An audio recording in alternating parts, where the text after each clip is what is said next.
It's time to tune in to Defending the Faith with Frank Harber. Hear the latest about religious liberty. A win for religious freedom in one of the remaining blockbuster cases facing the U.S. Supreme Court this term. A legal battle continues for the Little Sisters of the Poor for nearly a decade now. A street preacher armed with a speaker, a microphone, and a camera strapped to his chest is now banned from the village. Our founding fathers believed in the separation of church and state, but not for one fleeting moment did they believe in the separation of God and government. And powerful apologetics. Are you prepared to defend the faith? I'm convinced unless we trust in God, this nation is finished. We're facing a new kind of enemy. We're involved in a new kind of warfare, and we need the help of the Spirit of God. 3, 2, 1. Welcome back to a special episode of Defending the Faith. This is Frank Harber, and I am the president and chief legal counsel for the Institute for Christian Defense. And you can find out more about us at defendingthefaith.law. So glad that you have tuned in today. Today's episode is about intelligent design. Now, I'm going to tell you before we get started that I am just crazy excited about the special guest that we have today. For those of you that don't know, for 21 years of my life, I was an atheist. I actually set out to prove that there was no God, that God did not exist. And I've discovered there is powerful evidence from science, history, archaeology, many different areas, which demonstrates beyond a shadow of a doubt that Christianity is the truth. And I've dedicated my life to helping people not only understand how to become a Christian, but why they should become a Christian. But one of the things, I was saved in 1987, and there were certainly some materials out about intelligent design, but it was after I became a Christian that I just began to see an explosion of knowledge and an explosion of interest in the field of intelligent design. And if you don't know what that is, then you are in for a very special treat today, because today we have Barry Arrington with us. Now, this guy is multi-qualified. He's an author. He's a lawyer. He is over the website Uncommon Design. He'll tell us a little bit more about that in a minute.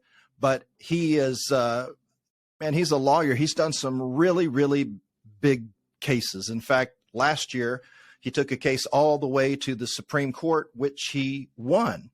And so I'm so excited to have Barry Arrington with us today. Barry, how are you doing today? Frank, it's great to be here. I'm doing fine. And another day the Lord's given us to do his work. Well, there's no way I can do justice, but I mean, could you spend a little bit of time telling us about who you are and what you do in your journey, and just kind of tell us about you before we get going? Okay, I certainly will. So I've been a lawyer for just shy of 35 years. And in that time, I've started a lot of schools, charter schools in particular, represent them. That's a large part of my practice. I have done, when I'm not working on schools, I do complex civil litigation and primarily constitutional law, First Amendment law, Second Amendment law. And I've, in that case time, I've taken a lot of life cases up. I've taken a lot of Second Amendment cases up. I've taken a lot of religious liberty cases up. I've also done a fair amount of free speech work in terms of First Amendment defense of regulations that cities and counties enact to limit sex businesses. And so that's been part of my work in constitutional law. Last year, in the case to which you just alluded, I had a client come to me, High Plains Harvest Church, and they had been shut down as a small church in northern Colorado, and they had been shut down essentially. And initially, they were limited to 10 people in their entire church. And I said to my client, the pastor of the church, I said, well, let's go file a lawsuit, a complaint. And the day before we file this case, this is what I want you to do. I want you to go to a Lowe's, a Walmart, a Home Depot. Just walk around, take pictures. We're going to attach the pictures to the complaint. So my client went to, he chose Lowe's. And so he went to Lowe's, and there were hundreds and hundreds of people in there. It was so crowded. He had to stand in lines. He had to circle the parking lot to get a parking space. And he took pictures, and I said in my complaint, the opening paragraph of my complaint, look, yesterday, this pastor of this church went to a Lowe's where there were hundreds of people, cheek by jowl, and it was perfectly fine with the state of Colorado. But just down the road, his church, the state of Colorado won't allow more than 10 people in it. And I said, it's like we've fallen through the looking glass, where we've in this alternate universe where the right to shop for gardening supplies is protected by the First Amendment, and the right to go to church is not. Wow. And the district court promptly said, we don't care, denied my motion for injunction to stop that. Lost in the district court. So I took it up to the 10th Circuit, which is the Court of Appeal. Texas is in the 5th Circuit, where a lot of your folks are probably, and but similar in the 10th Circuit, where Colorado is. I lost in the 10th Circuit. And then I took it up to the Supreme Court, and on a 6-3 decision, won and came back down, and we opened the churches. Not just my client's church, but hundreds and hundreds of churches in the state of Colorado were opened as a result of that work. Wow. Well, your whole law career, and even some of the other things, the people that you have represented, even currently are representing, is just incredibly impressive. But my favorite thing about you is your knowledge of intelligent design, because intelligent design is an amazing tool to bring people to a knowledge of the Lord. You know, the Bible says in order to come to God, you must first believe that he is, and a rewarder of those who diligently seek him, Hebrews 11:6. So could you kind of maybe set the background for us and give us an introduction to intelligent design if someone hasn't heard about this before? Sure. And so I thought it was interesting that you said that you came to the Lord in 87, and that there was a few resources available for under the rubric of intelligent design in the 80s, primarily Michael Denton, Evolution on Trial. The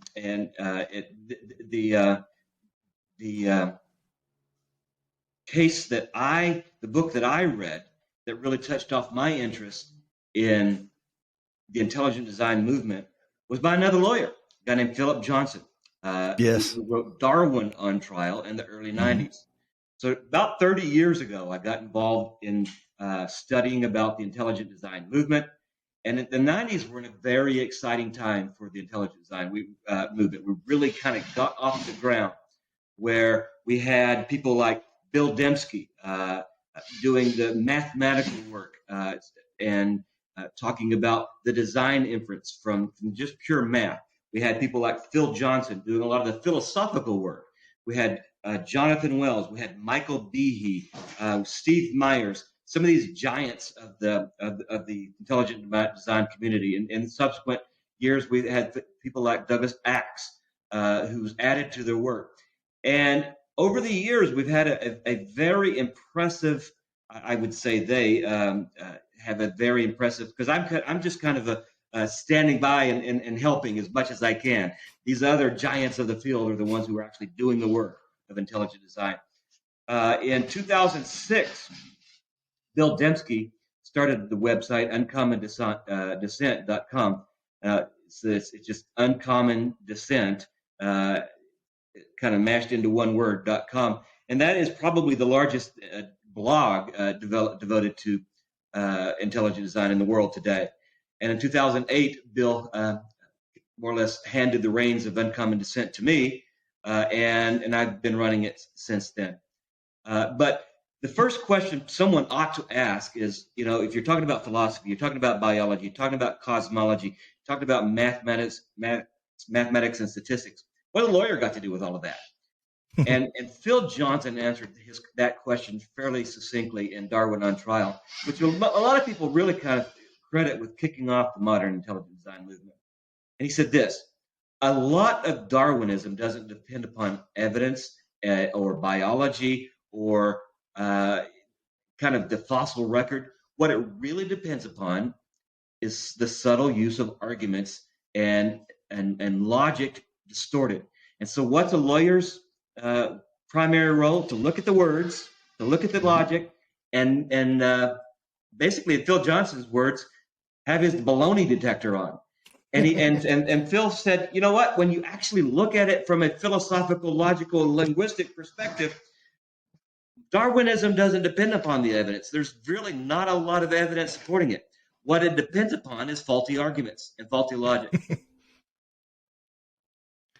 Yeah, I tell you what, I read that book about, in that same time period. And then I read, you mentioned Michael Behe. I read his book, Darwin's Black Box. And, just those two books, if just by themselves, my mind was blown. Because I started realizing, what you're saying, because there's a lot of dogma. There's a lot of faith involved in science. Yeah. Mm-hmm. And it's a sad thing that science is dominated by dogma. And this is the one thing, if your audience takes one thing away from this talk, it's this. And Phil Johnson pointed this out to me 30 years ago. He said that Darwinism is not based on evidence. Well, what's it based upon? It's based upon a logical deduction from philosophical materialism. You take the materialism, Darwinism follows. And so what is materialism? That's the idea. You call it in your book. Another word for it, Frank, is monism, that is opposed to dualism. Basically, it says there's nothing but particles in motion, and that's the entire universe. There's no intelligence behind it. It's all a big cosmic accident. And the vast majority of Darwinists believe in materialism. And if that's your worldview, if it dominates your worldview, you look at the evidence, something like Darwinism must be true as a sample of logical deduction. And so the evidence is secondary. But if you actually demand evidence for it, it becomes very, very apparent very, very quickly that there's not a lot. As a matter of fact, the evidence is contrary to it. As you point out in your book, evolution has never been demonstrated. This surprises a lot of people, because for it to be the orthodoxy of our intelligent or intelligentsia, our intellectual elite in this country, you'd think that it would be supported by evidence. People say, you hear this, evolution is as well supported as gravity. That's bunk. It's not. It's not supported at all. But if you take materialism first, evolution follows. Darwinian evolution follows, like night follows day. And so they take their materialism first and their evidence second. It's I was in law school, and I had this seminar, and it was a criminology seminar, but we're all waiting for class to start, and just out of the blue, I think the professor, just decides, I'm going to see if I can get Frank, and he just says, "Can you believe anybody would ever think that evolution's not true?" He said, "It's a fact." He goes, "How can you refute a fact? It's just a fact." And then, people start going around saying, "That's a fact. It's a fact. It's a fact." Until finally he goes, "Well, Dr. Harber, are you going to respond?" And I'm like, well, so if enough people, if you have a consensus, can you change a theory into a fact? And I said, worldview has a lot to do with this. What your presuppositions are. A lot of people don't realize how important a worldview is, but if you have somebody else's contact lenses in, you're not going to see clearly. But and I readily admit to people that I believe the Bible is God's word. It's God's truth. And when you see things through that lens, all of a sudden, because I've seen through both.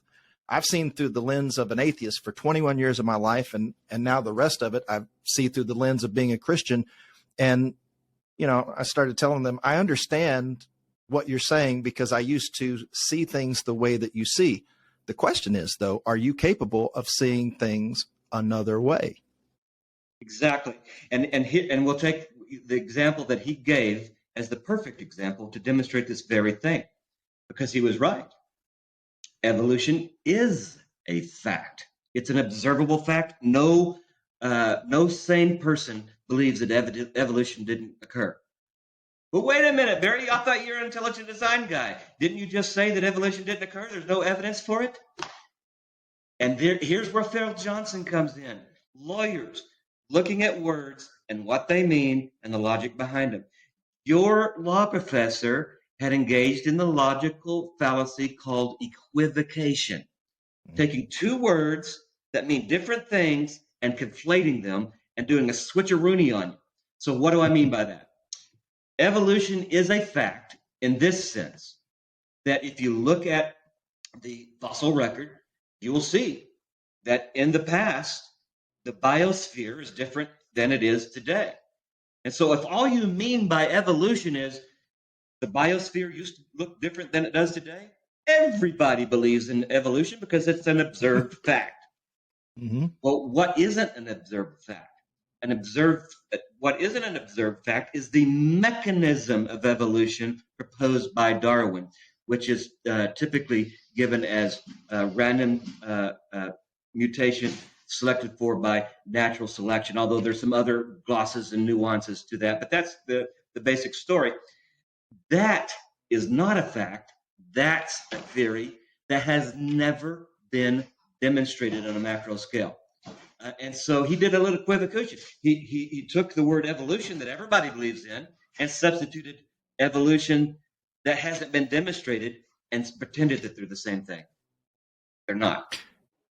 Yeah. So, it's interesting because with the elevation, and we can go back to this because we keep talking about Darwinism and Charles Darwin. Maybe we should talk about what it was that he put out there. But, in the 1800s, he came forth with Origin of Species, which, it slowly began to be adopted until eventually we started seeing this in schools and it got all this momentum, and it's probably caused many people to think, this case has been closed a long time ago. Real Provan said that evolution, I mean, he meant by that Darwinian evolution, is the greatest engine for atheism ever invented. In so many ways. I mean, it's, and the applications of it, go all the way to nations, as we've seen in world history. But, if we transported back in time, back to Darwin's day, we would see really quickly that, he didn't have all the pieces. He didn't have all the links. And really all he had was a theory. Yeah, all he had was a theory and here's a couple of interesting things.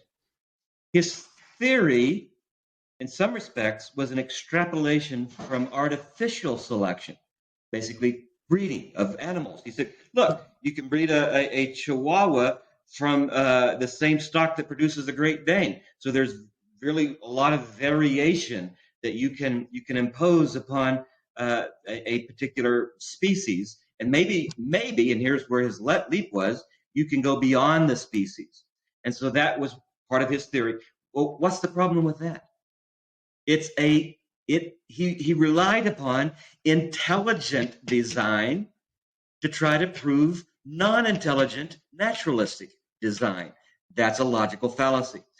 The other thing that Charles Darwin readily admitted was the fossil record did not support his theory. People don't realize this. They say, what? You read Origin of Species. People need to go back and read Origin of Species. And he said that two things are a big problem for him. One was the Cambrian explosion, and the other is the fact that the fossil record, these are kind of related, doesn't support what he called gradualism. He said that if my theory is true, the fossil record should demonstrate a gradual, practically imperceptible fading of one species into the other. But what does the fossil record show? It shows abrupt change, stasis. Abrupt change, stasis. It demonstrates the opposite of Darwinism, Darwinian gradualism. What is the other thing that he showed? And this was a huge problem. Steve Myers wrote a book about this called Darwin's Doubt, the Cambrian explosion. He said, if my theory is correct, it needs to work over millions and millions and millions of years, and the whole record needs to be infused with this. What happens? You look at it, and you have the Cambrian explosion, where if you look at the fossil record, there is an abrupt appearance of all the animal phyla, all at once, and then that's it. There are no more animal phyla, and so what did Darwin say about this? Well, two things. He said, one, I just now proposed this theory, and we just now started looking at fossils and trying to categorize them. I think that it's going to be it's called the artifact theory. It's an artifact of the record. It's not the true record. And the other thing is, he said that if it does get better, my theory doesn't hold up. Well, here we are 160 years later. Does it hold up, Frank? It absolutely does not hold up, because the fossil record, as Darwin observed it, and particularly the Cambrian explosion, still here today. Still here today. It has not changed at all. So do you think, with this sudden appearance of fossils born out in the fossil record, that, some of the dating that's taken place, we had this date for this one, and then they changed it. You think maybe some of the dating has been forced, trying to create the illusion that we have this gradualism going on? So here's the thing about Darwinistic and materialistic reasoning to begin with. They all presuppose the very fact that they're trying to establish. If you look at all the data, and you think, and they basically say, they don't make any bones about this, really. I mean, they just come out and say it. If you suppose that this guy, this one evolved into this one, and this character evolved into that character, and there was, that one was more fit, then that will explain the data. Well, wait a minute.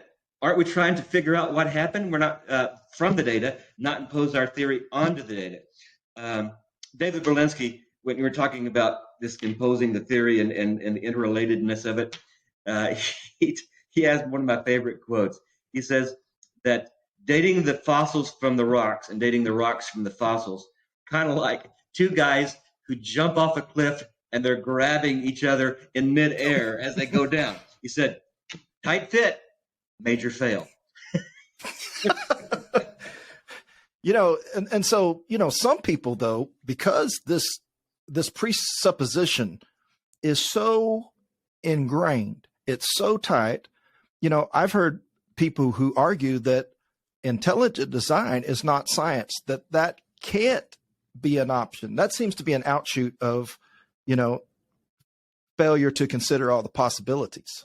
It is it's like putting blinders on a horse, or blinkers on a horse. What do you even call it?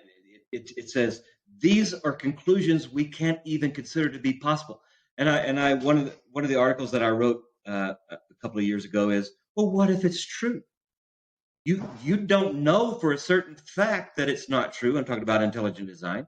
Mm-hmm. And so just assume, for the sake of argument. I'm not asking you to be convinced.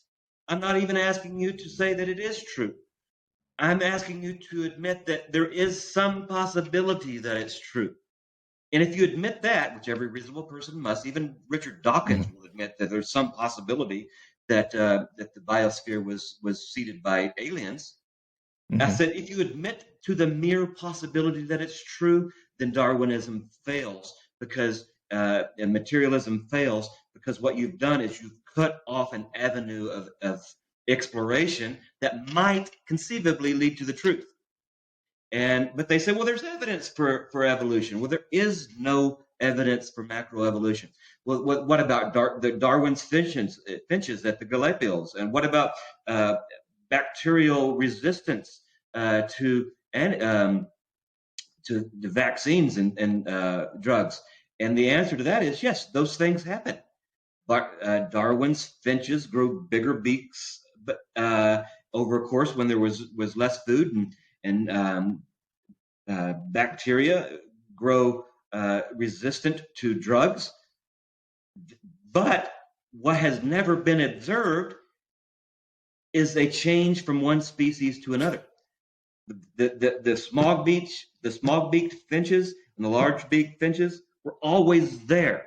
It's just it's a difference in the population sizes of each. The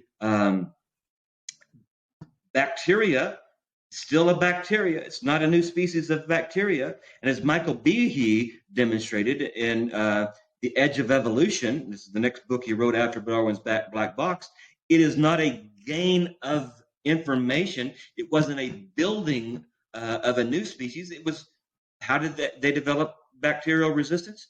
They broke one of their genes. It was a devolution that led to bacterial resistance. And so what they do is they take this really paltry, well, if you don't think about it too hard, evidence, and they extrapolate that to everything when it should be perfectly obvious that you can extrapolate from what we call that microevolution to macroevolution, because one does not necessarily imply the other. You've got to have better evidence than that, and they've never been. When I say they've never been able to provide the evidence, and you in your book say evolution has never been demonstrated. Well, they'll say, well, the finches, the bacteria, still evolution at a micro scale from one species to another has never been demonstrated. I think sometimes people forget the level of critical mass to achieve things. And, it's one thing to talk about, well, we can see this with a chromosome, and a chromosome can do this. But, first you have to explain, how did these things come to be in the first place? It's like, my car has a battery. I have a Prius, and I don't know that much about batteries, but I bet I could figure out a way to somehow adapt it to use with a motorcycle, but it really wouldn't prove anything like I was the creator of a battery or anything. And so, when we talk about modifying things that have already been done, sometimes we look at the mountain of achievement that it took to even get the building blocks to talk about how little things could connect, or the little, coincidences of how things could be interchangeable. And the other thing that you have to keep in mind is that when Darwin was doing his work in the 1850s, he had no concept of DNA. He had no concept of a cell at a molecular level. He couldn't have, because he just didn't have the tools to do that way. I mean, in the 1850s, Darwin couldn't have known about DNA or molecular machines. And some of the work that's been done more recently, I actually believe that if Darwin had known about DNA, and that the entire basis of life is a super sophisticated, complex, bigger than anything that we can even do right now with all of our technology, code, like a computer code, he probably wouldn't have believed it himself, because it's literally the basis of life. We've come to find out in the 20th and 21st century is not matter, it's information, and the transfer of that information via that code. And it has never been observed that information has developed from a naturalistic or materialistic background. That upon trillions upon trillions and trillions and trillions of examples of where information come from, it always came from an intelligent agent. Never in the history of the world has been observed that information has come from a non-intelligent agent.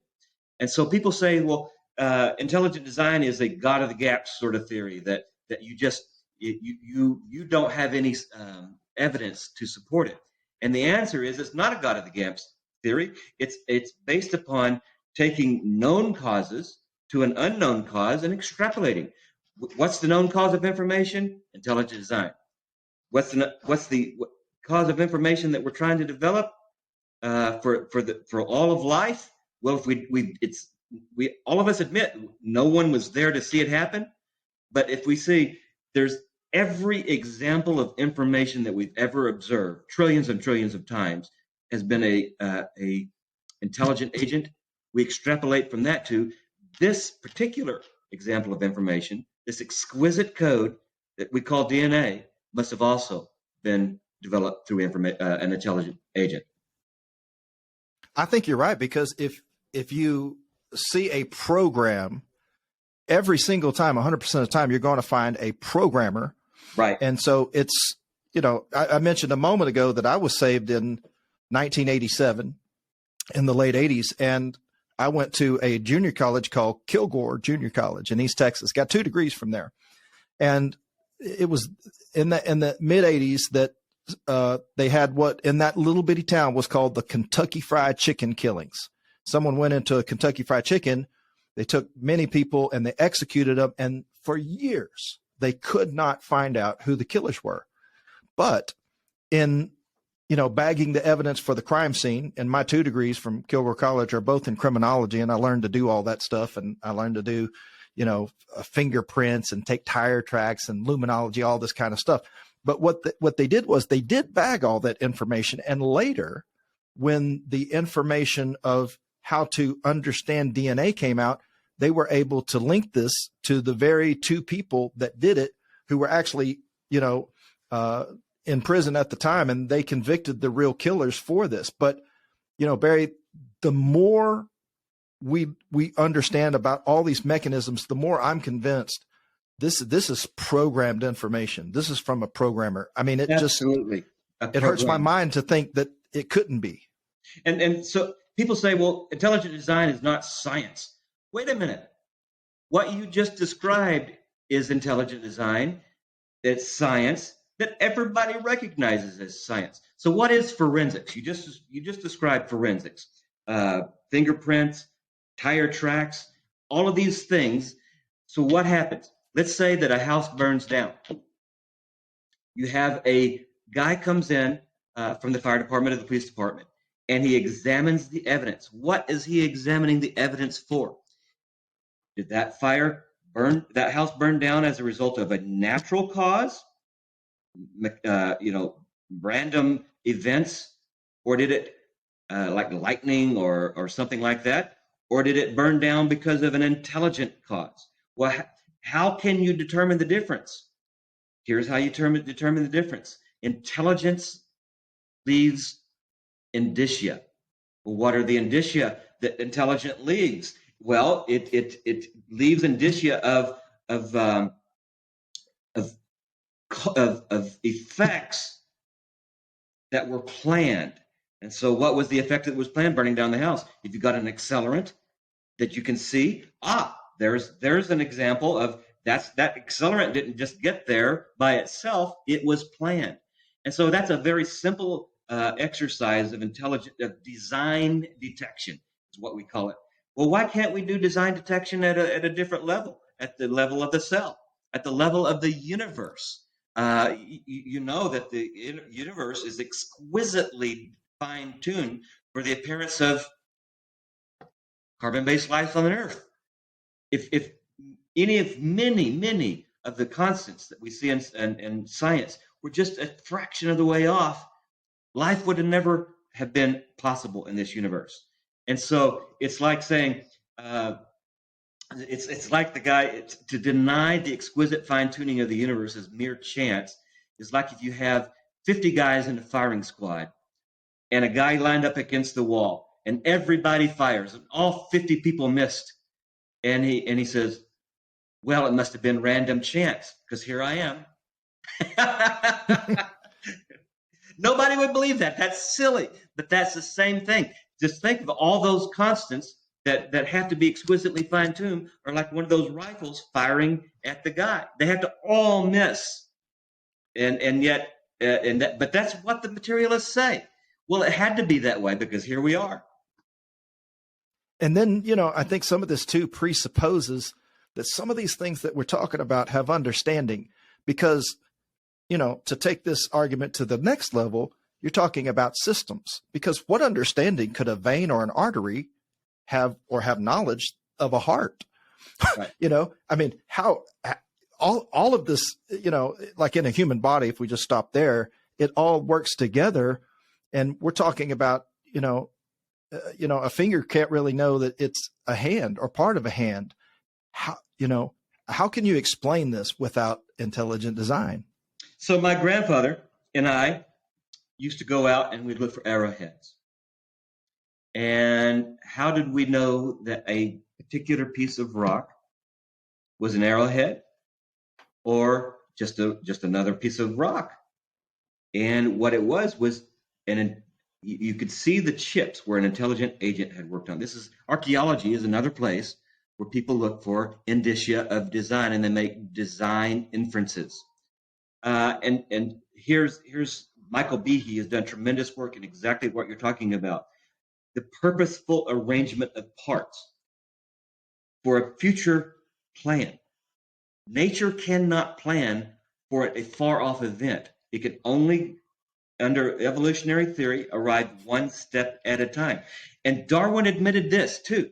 Darwin admitted that if it can be shown that an organism could not have come about through a stepwise process, in other words, one step at a time, my theory will fail. Well, what has Michael Behe demonstrated over and over again? That through his theory of called irreducibly complexity, there are certain systems like the circulatory system, the immune system in your body, and also in cells. There are many aspects of every living body that are irreducibly complex. If you knock one piece out, the whole piece fails. And that's the definition of something that could not have been built in a stepwise fashion, because all has to be there at the end to work at all. So again, Darwin sitting around today looking at the evidence probably wouldn't believe his own theory, because by his own terms, it has failed. Oh, this has been so good. I wish we could just keep going on and on. So Barry, let's wrap things up. And I want you to kind of maybe give us some concluding thoughts for someone who's listening to this and is, maybe on the edge, maybe give a concluding thought about intelligent design. And then let us know where we can find you, because I've been to this website. So I want you to tell people it's an incredible resource and all the things that you have, but kind of closes out with these two things here. Okay. So as an apologist, Frank, you know that nobody gets argued into the kingdom. Mm-hmm. What's the role of apologetics? The role of apologetics is to remove barriers to belief. And one of the barriers to belief that we have seen since Darwin is this idea that science has disproven God. We don't need a designer because nature can do it all. But what we have seen, especially in the last 30 years, if you look into the cell, I sent you a video and you put it up on your own. It's unbelievable. Unbelievable. It's kind of a checkmate moment. Checkmate moment when you see this video. It's a checkmate. I mean, it's there's a God. If you watch this video, we'll try to put it in the show notes. Okay. It's incredible. It's amazing. Every single cell, much less every single body, is a miniature factory. Mm-hmm. And to presume that could just have happened by accident is preposterous. And so science has not proven that you don't need God. As a matter of fact, Steve Meyer just released his book, The Return of the God Hypothesis. It turns out 150 years, 160 years after Darwin, that the God hypothesis, that a designer is required to account for the data because naturalistic, pure, blind mechanical forces are simply insufficient to account for the data, is the better hypothesis today.